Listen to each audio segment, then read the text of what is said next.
Hola, muy buen día. Mi nombre es Maitane Basoa, soy preparadora del área de cirugía bucal UCMA y el tema del que vamos a hablar hoy es asepsia y antisepsia. Ambos son procedimientos que se aplican en aquellos entornos donde la presencia de microorganismos debe reducirse al máximo, como lo es un quirófano, y esto se realiza con el objetivo de proteger la salud de las personas, tanto la del paciente como la de nosotros mismos. Con las medidas de asepsia y antisepsia evitaremos la contaminación de un paciente a otro, la sobreinfección de una herida quirúrgica y la transmisión de enfermedades infecciosas del cirujano o el ayudante al paciente y viceversa. Es importante prestar atención a las diferencias, puesto que estos conceptos son tan parecidos que frecuentemente pueden llegar a causar confusión. ¿Qué es la asepsia? La asepsia se define como el método diseñado para evitar la infección de una herida durante una intervención quirúrgica o cuando se reparan lesiones del cuerpo humano.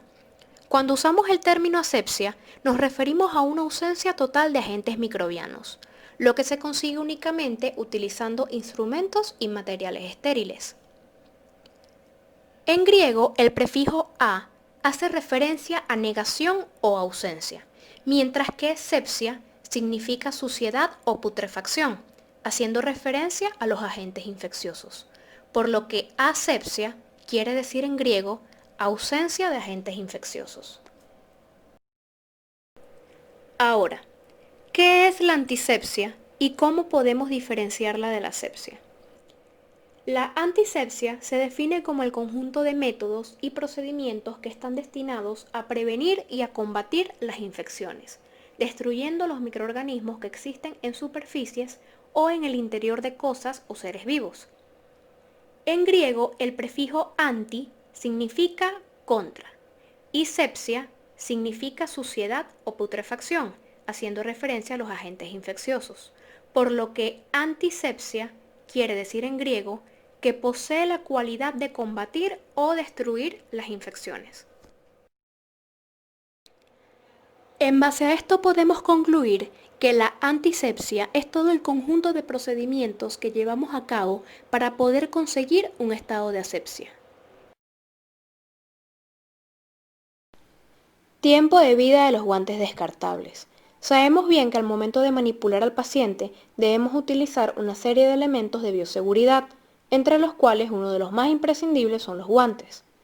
Los guantes pueden ser no estériles o estériles. Los no estériles o exploratorios son aquellos que utilizamos al momento de realizar un examen clínico. Estos vienen en cajas, generalmente son ambidiestros y sus tallas son S, M y L. Mientras que los estériles son aquellos que vamos a utilizar al momento de realizar un procedimiento quirúrgico. Estos vienen en empaques individuales que son sellados herméticamente para proteger su esterilidad. Son anatómicos, es decir, uno izquierdo y otro derecho para una mejor adaptación y sus tallas son más exactas ya que están determinadas por números. Los guantes, según el material en el que estén fabricados, deben cambiarse cada cierto periodo de tiempo, ya que desde el momento en el que nuestras manos comienzan a sudar, los guantes empiezan a oxidarse y aumenta su porosidad. Por lo tanto, también aumenta la probabilidad de que se transmitan infecciones a través del guante. Existen tres tipos de guantes según su material de fabricación. Los guantes sintéticos son aquellos que se fabrican a partir de materiales como PVC, vinilo, nitrilo, neopreno, elastireno, entre otros, y estos son considerados una excelente alternativa cuando se presenta alergia al látex. Los más comunes son los de vinilo que deben reemplazarse cada 15 minutos y los de nitrilo que deben reemplazarse cada 30 a 45 minutos. Guantes de látex. Son de primera elección ya que por sus propiedades nos garantizan sensibilidad al tacto, buen ajuste, efectividad y comodidad. En un ambiente quirúrgico, es decir, que todo lo que vayamos a tocar esté estéril, se deben reemplazar en un periodo que no supera las 3 horas. Mientras que en un entorno no estéril, el reemplazo se debe dar entre 15 y 30 minutos, pero esto es algo que podemos ir observando, ya que como estos guantes son semitransparentes, podremos notar que a medida que se van oxidando se tornan amarillos. Guantes tricapa. Este tipo de guantes están conformados por una capa externa de látex, una capa intermedia de una mezcla entre látex y nitrilo y una capa interna de un material sintético, que usualmente también es nitrilo. La vida útil de estos guantes oscila entre 1 y 3 horas. Estos guantes tienen diversas ventajas. La primera es que al estar conformados por tres capas, la capa más interna puede comenzar a oxidarse, pero la capa intermedia no va a permitir que la oxidación llegue a la capa más externa, por lo que nos va a seguir brindando protección. La segunda es que algunos fabricantes han desarrollado guantes tricapa cuya capa intermedia tiene una solución desinfectante, por lo que si llegamos a perforar el guante con algún instrumento, cualquier agente patógeno quede neutralizado. Métodos para conseguir la asepsia antisexia. La asepsia antisexia se consigue por medio de tres procedimientos básicos, que son la descontaminación, la desinfección y la esterilización. La descontaminación consiste en un barrido mecánico que vamos a realizar para reducir la cantidad de agentes patógenos. Esto quiere decir que mediante un lavado, cepillado y enjuagado, eliminaremos el exceso de restos biológicos como sangre, saliva y mucosa que puedan encontrarse en las superficies de nuestros instrumentos. Desinfección. Es la eliminación de los microorganismos patógenos en un área y se realiza con agentes químicos, ya sean líquidos o gaseosos. Debemos recordar que aunque existen muchísimos tipos de microorganismos como virus, bacterias, hongos y parásitos, no todos ellos son patógenos. Cuando decimos que son patógenos nos estamos refiriendo a que son infecciosos, nos hacen daño y que nos enferman. Por lo tanto, cuando hablamos de desinfección, nos estamos refiriendo a que se han eliminado todos aquellos microorganismos que hacen daño.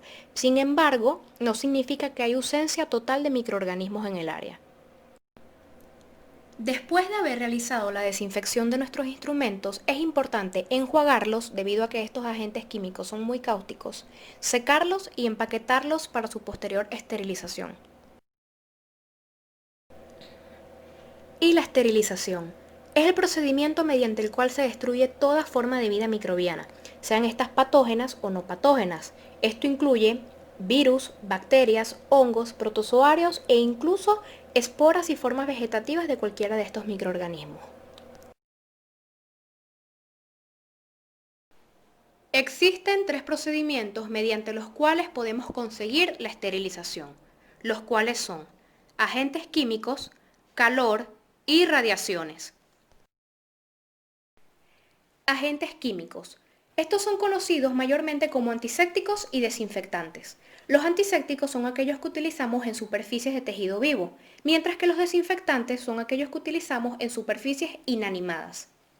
Los agentes químicos líquidos tienen su principal aplicación en la desinfección de superficies o para la inmersión de instrumental.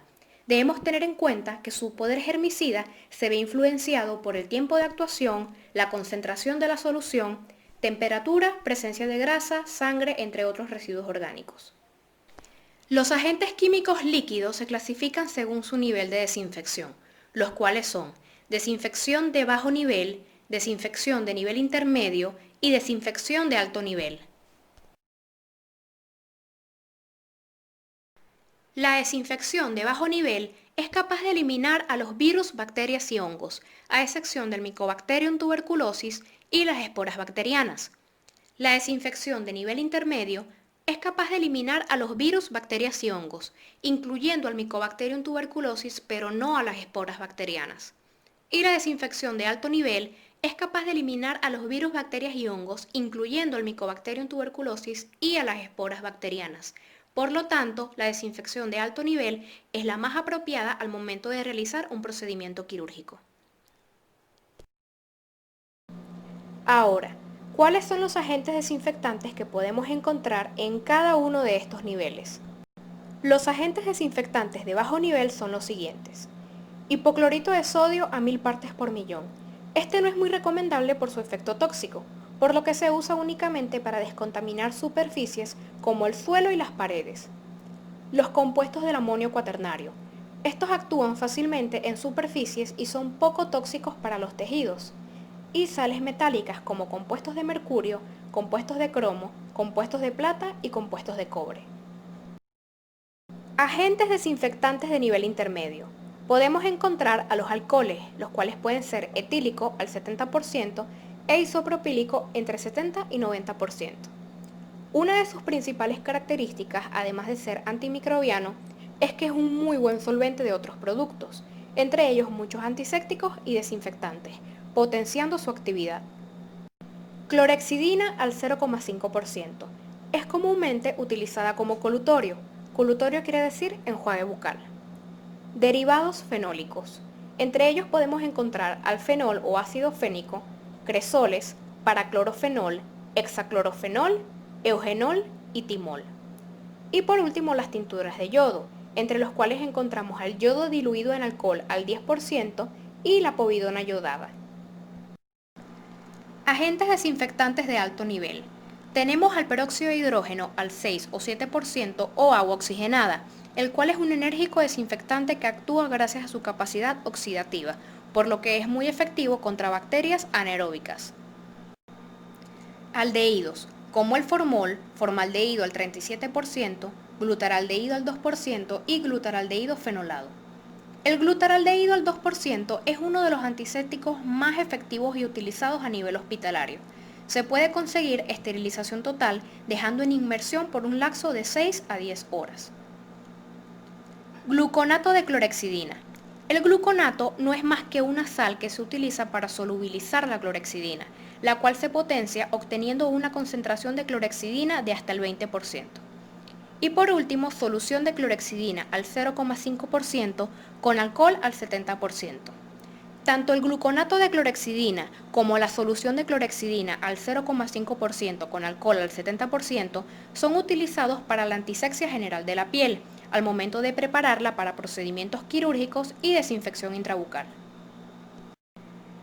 Para que los agentes desinfectantes sean efectivos, deben dejarse actuar por periodos de tiempo determinados. Los agentes desinfectantes de bajo nivel y de nivel intermedio deben dejarse actuar por un periodo de 10 minutos, mientras que los desinfectantes de alto nivel deben dejarse actuar por un periodo de 20 a 30 minutos. También existen agentes químicos en forma de gases, como lo son el formaldehído, el óxido de etileno al 100% y vapor químico no saturado. Formaldehído.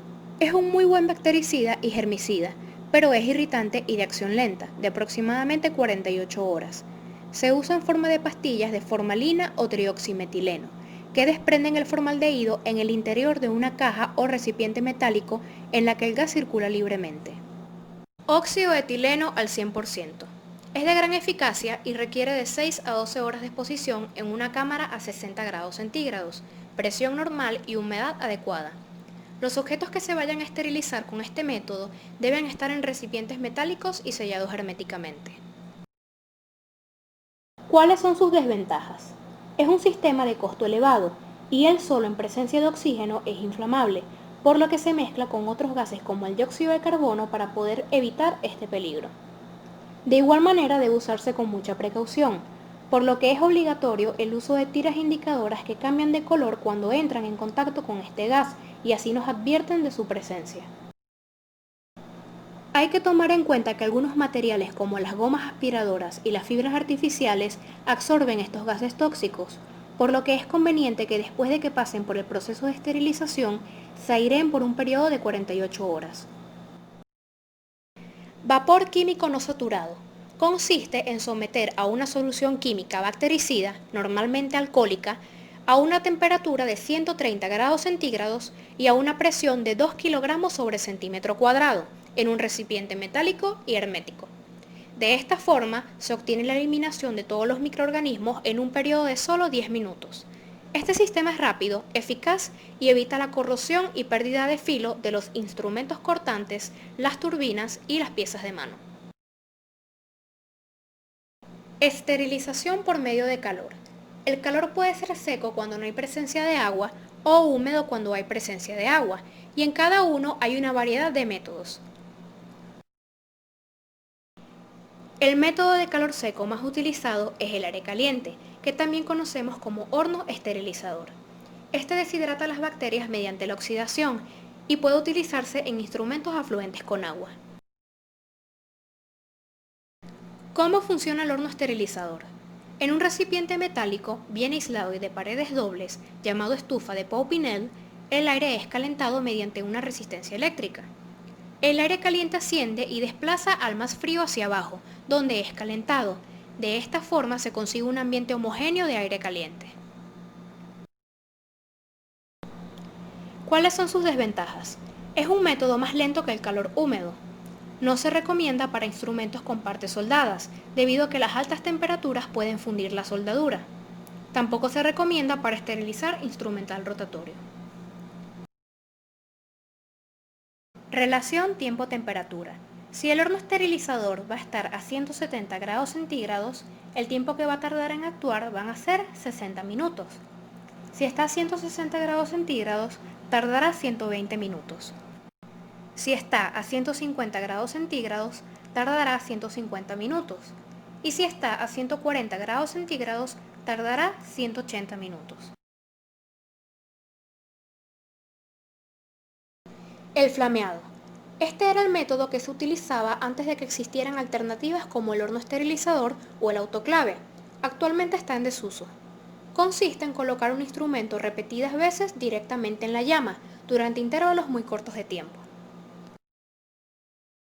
Este método tiene muchas desventajas. La principal es que no es muy efectivo con respecto a la esterilización y está limitado al instrumental metálico. Además de que es nocivo sobre este material ya que destempla el metal y acaba por estropearlo, haciéndole perder sus propiedades físico-químicas. Debemos ser muy cuidadosos al usar este tipo de esterilización ya que está prohibido utilizarlo en hojas cortantes. Incineración. Se realiza a nivel hospitalario por medio de hornos crematorios que a más de 1.000.000 de grados centígrados eliminan residuos biopeligrosos y objetos punzocortantes que no son reutilizables, mediante su combustión, reduciendo los desechos prácticamente a cenizas. Ahora vamos a hablar de los métodos de esterilización por calor húmedo, entre los cuales el más utilizado, no solo entre los del calor húmedo, sino entre todos los métodos de esterilización, es el vapor de agua a presión, también conocido como autoclave. Su mecanismo de acción consiste en la desnaturalización y coagulación de las proteínas bacterianas. ¿Cómo funciona el autoclave? En un recipiente metálico y hermético se calienta agua hasta producir vapor, el cual se continúa calentando hasta conseguir vapor sobrecalentado. En este momento, jugando entre la temperatura y las atmósferas de presión dentro del aparato, se conseguirá la esterilización. Relación temperatura, presión y tiempo. Estas son las combinaciones de temperatura y atmósfera que debe tener el autoclave y el tiempo en el cual nos garantiza la esterilización en función de estas combinaciones. Si la combinación es 134 grados centígrados y 2 atmósferas, el tiempo de esterilización será de 3 minutos. Si la combinación es de 134 grados centígrados y 1 atmósfera, el tiempo de esterilización será de 10 minutos. Y si la temperatura es de 121 grados centígrados y 1 atmósfera, el tiempo de esterilización será de 20 minutos. Ebullición. Se utiliza el agua hirviendo a 100 grados centígrados. Las bacterias vivas mueren cuando se someten a la ebullición, a excepción de las esporas y algunos microbios específicos. Al esterilizar por ebullición debemos tomar en cuenta las siguientes consideraciones. Usar agua destilada, pues el agua corriente deja un depósito cálcico en las articulaciones y zonas retentivas de los instrumentos y objetos. Los objetos deben estar totalmente limpios y todos los objetos deben quedar completamente sumergidos en el agua. El tiempo de esterilización por este método es de 20 a 30 minutos y el tiempo se cuenta desde el momento en el que el agua comienza a hervir. Después del momento en el que el agua comienza a hervir, no se debe introducir otro material, pues se tendría que comenzar la cuenta de nuevo.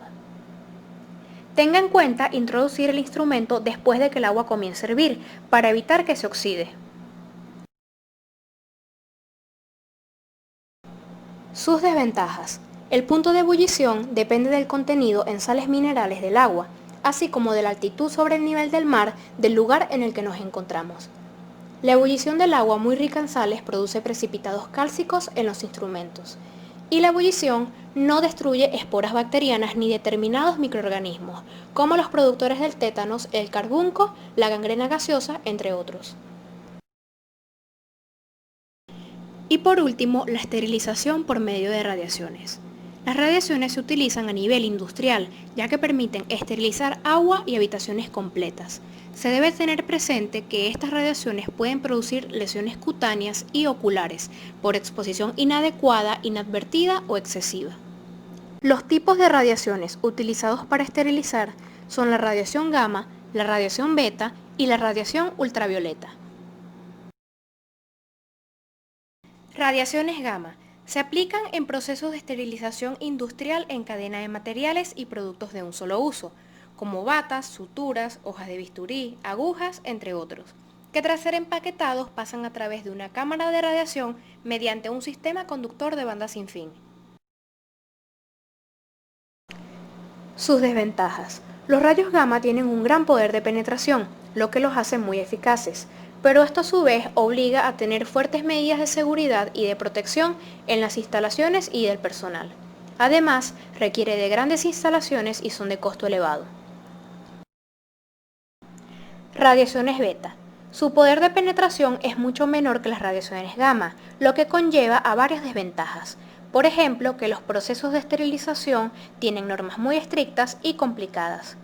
Además, su aplicación idónea queda restringida a materiales poco densos que deben ser introducidos en envoltorios especiales. Y las radiaciones ultravioleta.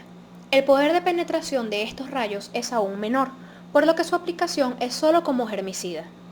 Se utilizan para combatir la contaminación en áreas de quirófanos, consultorios, salas de almacenamiento de material estéril, entre otros. Su principal desventaja es que no penetran vidrio. Importancia de la tartrectomía prequirúrgica. Como ya sabemos, la tartrectomía es un procedimiento en el que vamos a remover tanto el cálculo dental como la placa bacteriana, que pueden alojarse en la porción cervical de los dientes. Al realizar la tartrectomía prequirúrgica, evitamos que un fragmento de cálculo contamine la herida y reducimos considerablemente la cantidad de bacterias presentes en la boca del paciente, disminuyendo el riesgo de que las bacterias de la cavidad bucal viajen a través del torrente sanguíneo al momento de realizar una herida quirúrgica y se disemine la infección. Si no realizamos la tartrectomía prequirúrgica, durante la cirugía se puede desprender un fragmento de cálculo, que podría pasar desapercibido y alojarse en el alveolo, causando una osteitis infecciosa, una celulitis o un acceso dentoalveolar. ¿Cuándo debe realizarse la tartrectomía prequirúrgica? Esta debe ser programada de 2 a 3 días antes de la operación y es especialmente necesaria en aquellos pacientes que tienen problemas periodontales, una mala higiene bucal y que son fumadores. Preparación prequirúrgica del paciente. La cavidad bucal nunca está completamente estéril. Sin embargo, puede evitarse la mayor parte de la contaminación antes de la intervención quirúrgica, efectuando lo siguiente. Lo primero que debemos realizar es la tartrectomía prequirúrgica. Unos minutos antes de la cirugía, el paciente debe realizar desinfección intrabucal con algún enjuague antiséptico, entre los cuales los más recomendados son gluconato de clorhexidina y solución de clorhexidina al 0,5% con alcohol al 70%. Y finalmente, limpieza facial. Esta se realiza con algún agente antiséptico que no sea irritante para la piel. Es importante mencionar que la solución de clorhexidina al 0,5% con alcohol al 70% es bastante efectiva, pero debemos tener en cuenta la sensibilidad de los tejidos bucales en ese momento, ya que esta solución puede ser algo irritante. Además, debemos asegurarnos de que el paciente no es alérgico a ninguno de los componentes que hay en los antisépticos que vamos a utilizar antes de la operación. Preparación prequirúrgica del operador. El operador debe realizar una serie de tareas antes de comenzar la operación, entre las cuales están las siguientes. Lavado anatómico de manos. Vestimenta apropiada. Esto quiere decir que el operador debe tener su uniforme y las medidas de protección correspondientes, como son la bata, el gorro, los guantes, el tapabocas, lentes protectores, entre otros. El operador no debe tener ninguna pulsera, anillo o reloj que entorpezca la intervención. El operador debe colocarse los guantes con la técnica mano-guante, guante-guante. Debe disponer de materiales estériles, asegurándose siempre que los empaques estén en buen estado.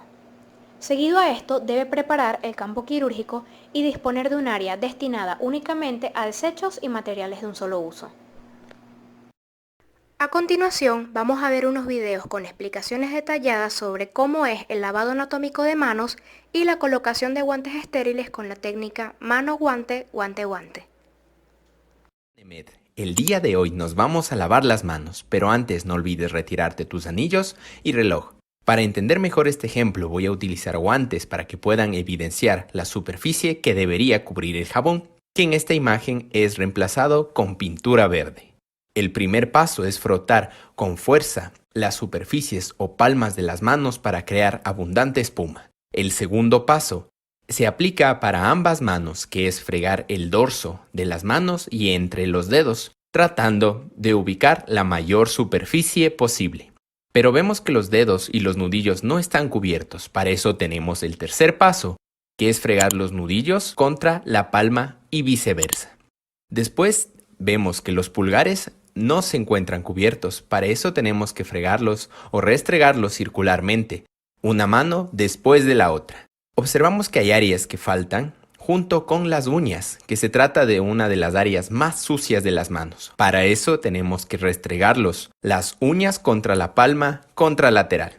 Para finalmente cubrir el área restante, que se tratan de las muñecas, esto lo vamos a solucionar restregando circularmente una junto a la otra. Una vez que hayamos completado, es decir, que hayamos restregado toda la superficie de las manos, procedemos a limpiar el exceso de jabón con agua. Lo primero que tienes que hacer es verificar la integridad del empaque externo en el que se encuentran los guantes. Este tipo de guantes, a diferencia de los guantes de exploración física convencionales que vienen en cajas o en pequeñas bolsas de plástico, este guante pasó por un proceso de esterilización y un control de calidad más estricto. Viene en un empaque o lo que denominamos cartera externa, y dentro de esta cartera externa viene otra cartera o empaque interno donde propiamente vamos a encontrar los guantes. En la parte superior con flechas o con alguna simbología nos indican la zona para poder abrir de manera, o el famoso abre fácil para poder traccionar. Entonces lo que tienes que hacer es identificar esta zona, estas pestañas, y simplemente separarlo. Dentro de la cartera externa vamos a encontrar la cartera interna. Aquí viene el número de guante al que corresponde. Aquí ya hay que tener más cuidado al momento de abrir la cartera interna. Voy a girar de esta forma y lo que voy a hacer es, como si fuera un libro, abrir la cartera. Aquí sí, ya con mucho cuidado de tocar directamente los guantes. En la porción más distal lo que voy a hacer es abrir la cartera interna. Tomo de las puntas o de los extremos, y para evitar que pase exactamente esto, que se abre y se vuelve a cerrar, lo que voy a hacer es traccionar o llevar a cabo un doblez en sentido contrario al que viene ya delimitado, y de esta forma la cartera interna ya no está abriendo y cerrando y me dificulta el procedimiento. Otra cosa que estamos observando ya con los guantes expuestos es que tienen un doblez. Precisamente el doblez es para que yo lo pueda tomar. Esta parte del guante es la que va a estar en contacto con mi piel. No tengo problema de poder tocar el doblez con seguridad, cierta seguridad.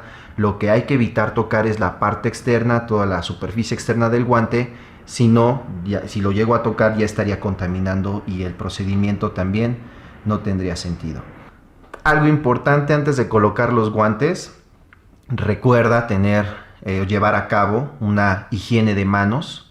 Puede ser con agua y jabón, puede ser con soluciones alcoholadas, o incluso puede ser con gluconato de clorhexidina, algún antiséptico.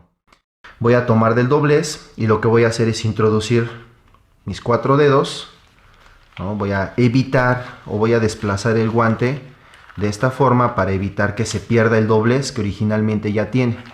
Ya que tengo mis 4 dedos dentro, ¿no?, del guante propiamente calzados, lo que voy a hacer es simplemente levantar un poco aquí el guante para introducir el primer dedo o el pulgar. Ya que está aquí, voy a hacer un movimiento de zigzag para que entre bien mi mano. Entonces, sin miedo puedo traccionar con cierta seguridad, el guante resiste bastante. Lo que voy a hacer es este movimiento de zigzag. Si te fijas, estoy tocando el doblez, no estoy tocando la parte externa o la superficie externa del guante, e inclusive cuando suelto se queda el doblez ahí marcado. Idealmente, o lo que se recomienda es que pues el doblez se pierda. Cuando yo estoy terminando de realizar el enguantado, mi mano quede de esta forma.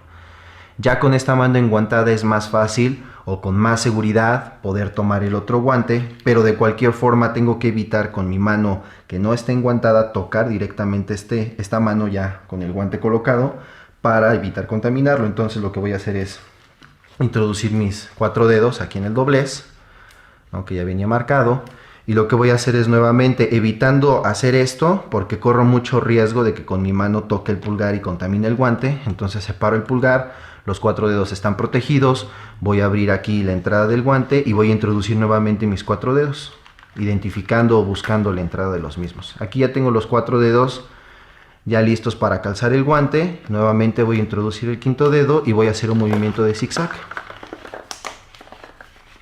Entonces hago un movimiento de zigzag.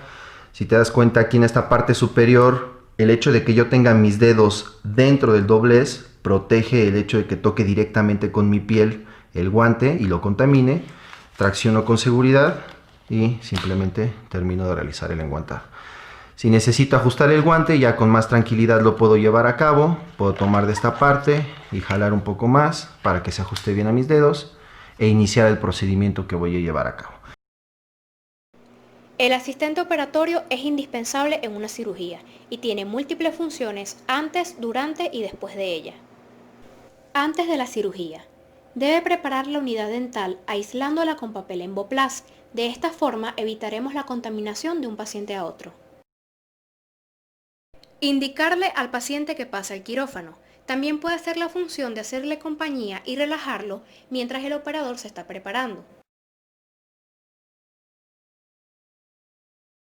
Debe preparar un vaso plástico desechable o una riñonera con una solución desinfectante de alto nivel para dejar en inmersión materiales como los cartuchos de anestesia, agujas de anestesia, gasas y eyectores de saliva. Durante la cirugía, el asistente operatorio debe evitar a toda costa que el operador se contamine los guantes estériles, por lo que deberá realizar todas aquellas tareas de las cuales el operador se ve incapacitado, entre las cuales las principales son las siguientes. Debe acercarle el vaso o la riñonera al operador cada vez que éste lo requiera y sacará de ahí lo que necesite con una pinza algodonera. Abrir el envoltorio de los guantes quirúrgicos y ayudar al operador a su correcta adaptación, asegurándose siempre de tocar los guantes solo por la cara interna para no contaminarlos. Apertura del campo quirúrgico. Seguido a esto, debe abrir todos los paquetes que contengan instrumentos o materiales estériles como suturas, tapones de gelita, instrumental esterilizado previamente, gasas, entre otros, dejándolos caer delicadamente sobre el campo, sin contaminarlos. Ajustar la lámpara según la necesidad del operador. Realizar succión de saliva y sangre en la cavidad bucal. Debe estar atento a la necesidad de visibilidad que tiene el operador. El asistente siempre debe tomar el eyector por el extremo de la base y el operador siempre debe tomar el eyector por su extremo libre, siendo este el único que puede estar en contacto con la zona de la cavidad bucal involucrada en la cirugía. Después de la cirugía, el asistente debe deshacerse adecuadamente de todos los residuos. Cada tipo de residuo debe desecharse de forma aislada, es decir, que debe haber una zona destinada para los residuos biológicos, otra para los materiales no reutilizables y otra para los objetos punzocortantes. Los residuos biológicos son aquellos como fragmentos de dientes, mucosa o tejido patológico que acabamos de extirpar. Los materiales de un solo uso son aquellos como los guantes, tapabocas, gasas, eyectores de saliva, entre otros. Y los objetos punzocortantes son aquellos como agujas y hojas de bisturí. Estos son los más peligrosos, por lo que para desecharlos sin riesgo debemos destinar para estos un envase o botella de plástico grueso y duro que estos objetos no puedan penetrar. Se llena con una solución desinfectante y se cierra con su tapa. Además, deben estar claramente identificados. De esta forma, el personal de limpieza no corre ningún tipo de peligro cuando los vaya a desechar. Luego de deshacerse de todos los desechos, se debe descontaminar y guardar el instrumental quirúrgico para su posterior esterilización. Eso fue todo, espero que les haya quedado muy claro y por favor, si no entendieron algo, no duden en preguntar.